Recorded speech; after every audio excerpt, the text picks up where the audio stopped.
This is why the moon hoax. Oh no, I'm not watching this, bro. This is fake. Dude, listen. We're not doing that, dude. Guys, we're not watching, bro. What is this, man? Stop it. This is why the moon hoax would have been impossible. Take one. Did people go to the moon in 1969? I'm not totally sure. I wasn't on the moon then. Did they fake going to the moon? No, I'm pretty sure they didn't, because they couldn't. It's too hard. Some people say that in 1969 people were incapable of sending a man to the moon, but that they were capable of staging the whole thing in a TV studio. In fact, the opposite is true. By the late 1960s, they did have the technical ability, not to mention the requisite madness, to send 3 guys to the moon and back. They did not have the technology to fake it on video. Now, please understand, I'm not saying this to defend the honor of the United States. The US government lies all the time about all kinds of things, and if they haven't lied to you today, maybe they haven't had coffee yet. So it's easy to believe the Apollo program was a lie too, especially if you weren't alive then, and if you don't know much about the technology profiles of the day. You see, the later you were born, the more all-powerful movie magic seems. Nowadays, it would be very easy to fake a moon landing, and we seem to have forgotten how to do it for real. Back then, it was the other way around, really.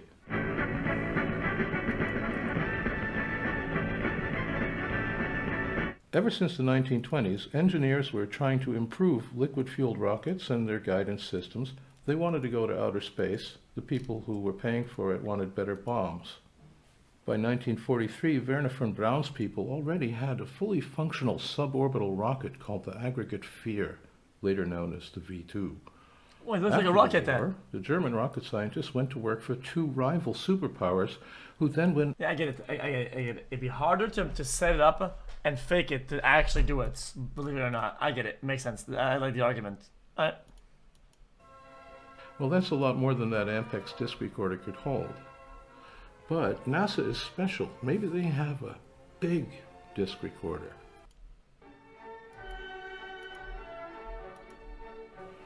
I'm sticking with 10 frames per second because that was the video frame rate for Apollo 11. They had a non-interlaced slow-scan TV camera, especially made for them by Westinghouse. All the later missions were using regular NTSC cameras running at 2997 FPS. That would be 3 times harder to fake. That looks sick, though! I'm trying to make this easy. Keep in mind that when people today watch documentaries about the Apollo missions, they're looking at the highlights. They're looking at, short clips cut together. And short clips are much easier to fake.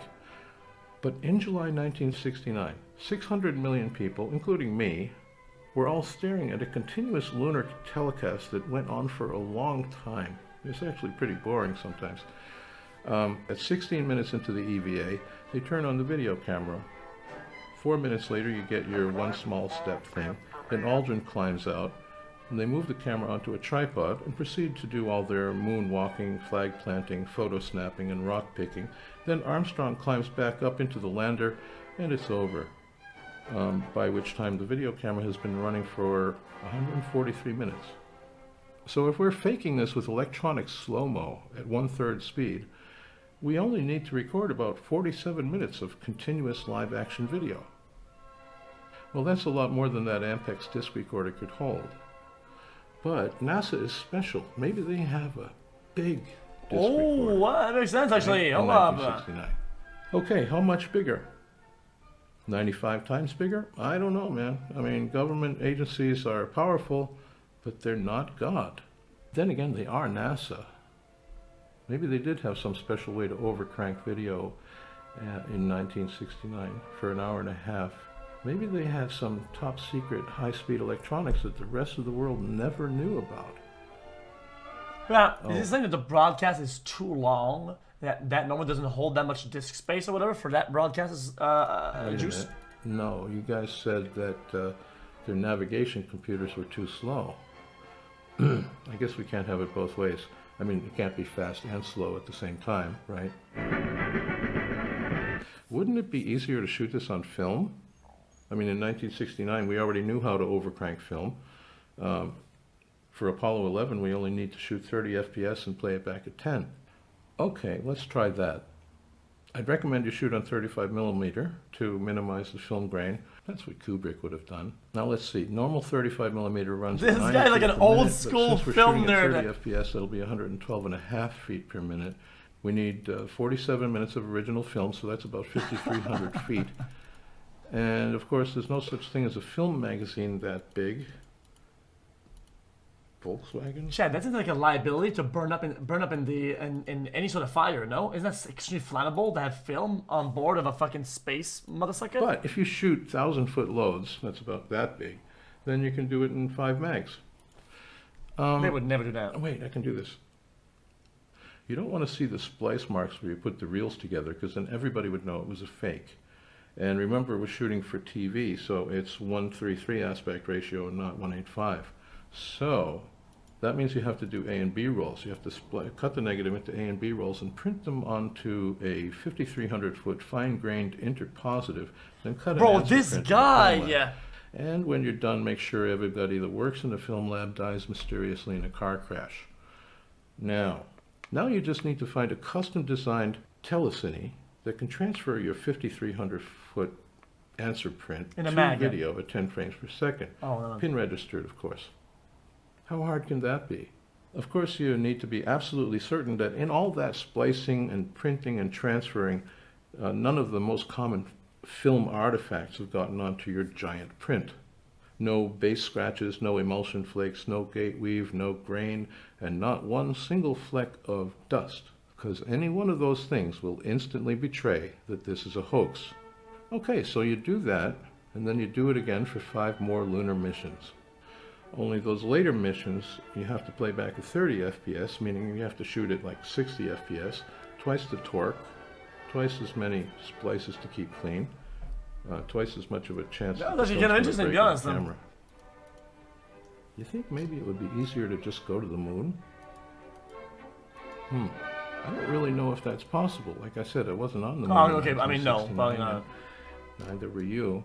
I can tell you that in 1969, it was not possible, technically, to... Okay, boys, this is Schizologs, episode 3. Apparently this guy has Schizologs. Let's just check it out. Okay, alright. I can prove this is a fake government and has AI since the 80s and have been published to the public eye in 2010s. Prove that this is a fake government has AI in the 80s. Okay.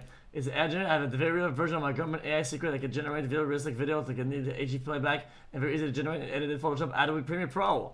See, it's fake. Any thoughts about that, chat? Can you guys disprove this guy? No, got it. He's right, and it's fake. Plus, also, government is gonna fucking get you, so GG, bro. to fake what we saw on TV. Sorry. Kubrick or no Kubrick. Why does any of this matter? Well, my concern is with the ultimate fate of knowing, of seeing the difference between what you can know and what you wish for. Because that's what puts the sapiens in Homo sapiens. Without that, you're just another Homo. The urge to believe drives people to trade in parts. Chat, this is like a super film nerd, like old school. I mean, I respect it to a certain degree. I mean, dude, he's got the blueprints of everything down and shit like that in his film, and he's got like some old school like black and white type of filter and all that shit. He knows his shit. I mean, I don't know. Why so many dislikes? This is the single best response I've ever heard from photography perspective. A retort against fake moon landing, very methodical, informative, and humbly represented, entertaining. Preferring to see a mellow voice narrating monologue YouTuber. Okay, shut the fuck up, bitch. Jesus Christ, go water your plants some shit, man. What the fuck? Everybody, so Go, shut your stupid ass up, bitch. What up, dude? Alright, I'm ready to go, chat.